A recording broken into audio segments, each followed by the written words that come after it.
Welcome back, everyone. So now I want to elaborate on part two of my collective trauma series. So let's talk about global examples, right, involving collective trauma. This will make it easier for us to understand the situation way better.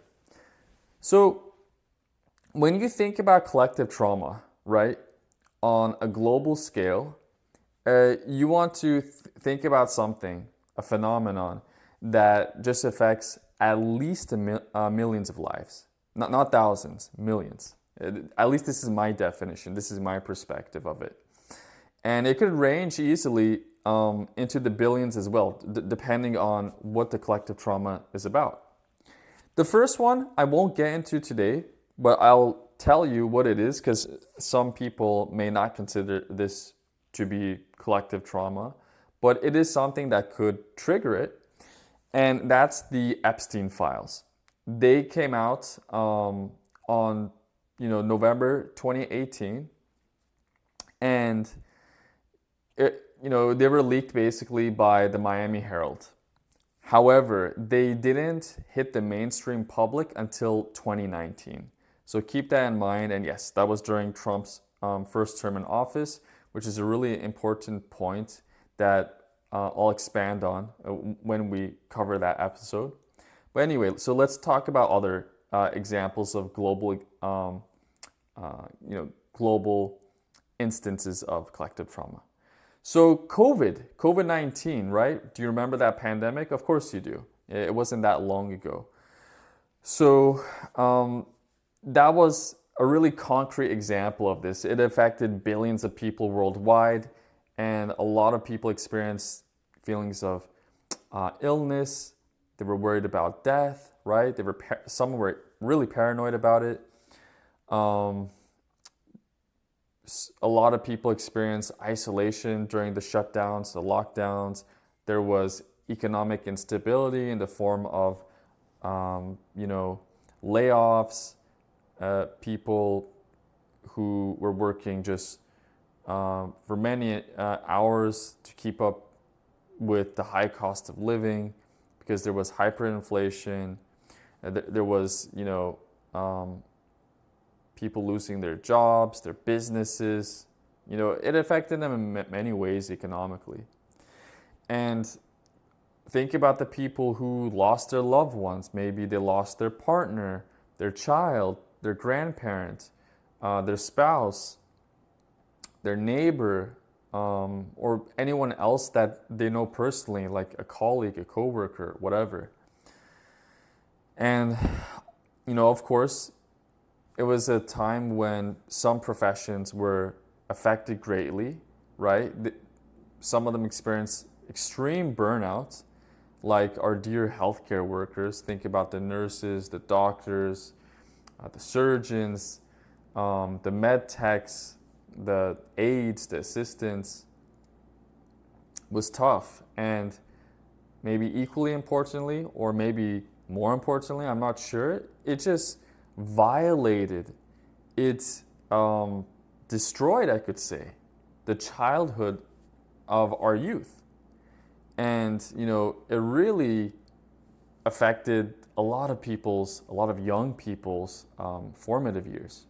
So this kind of trauma was quite unique because it was both personal and collective, because nearly every society, every nation on earth, went through this at the same time.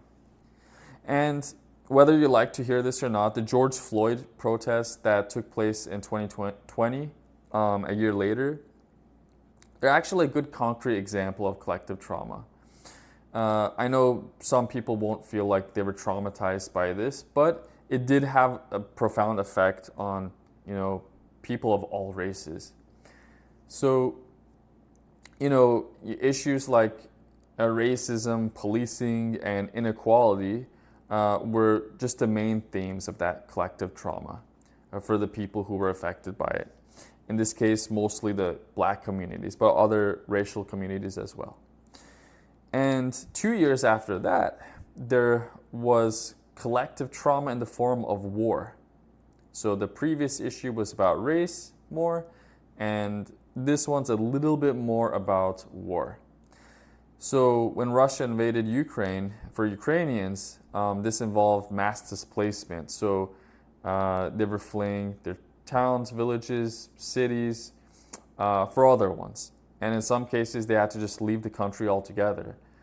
Of course, there were deaths, nationwide destruction of cities, towns, villages, and there's this ongoing fear that still exists today. People are worried, like they're just asking themselves, will my family be safe? Will they have food to eat? Common questions you ask yourself when you know people who are experiencing war. It also created just broader implications, broader forms of this collective trauma across Europe. Because think about it, at the time, Europe was already going through a refugee crisis. It was about to accept another one, right, in the form of Ukraine. There was energy insecurity issues that already existed, right, involving gas, among other things, but it became worse because of Russia's relationship with Europe and vice versa. And of course, there was that lingering fear of wider war, because some nations like Poland, Lithuania, and whatnot, they were asking themselves, what if Russia, brings the war here? Is it possible? Or is it also possible at the same time the United States might put boots on the ground in Ukraine and get us dragged into that? So there was all such, questions going on. And what was ironic about that year was that AI became available to the public for the very first time. You could debate whether 2022 was a mainstream year for AI. I would say it still was.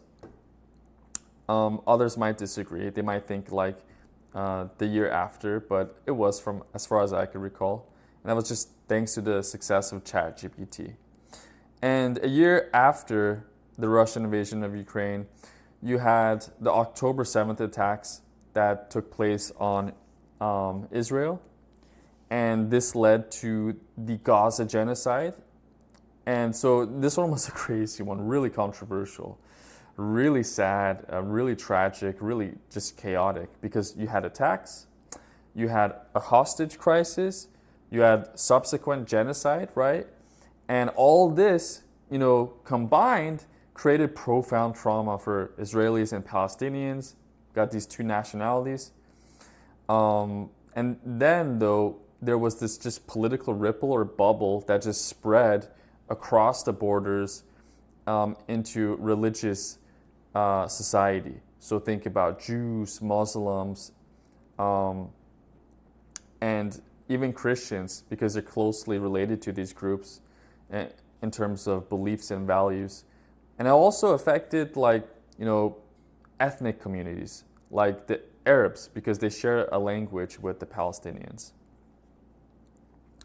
So these were just a few global examples. There was a lot more that took place in the past 10 years, but I think, in my opinion, these are the ones that are easier for most of us to understand and maybe relate to some extent.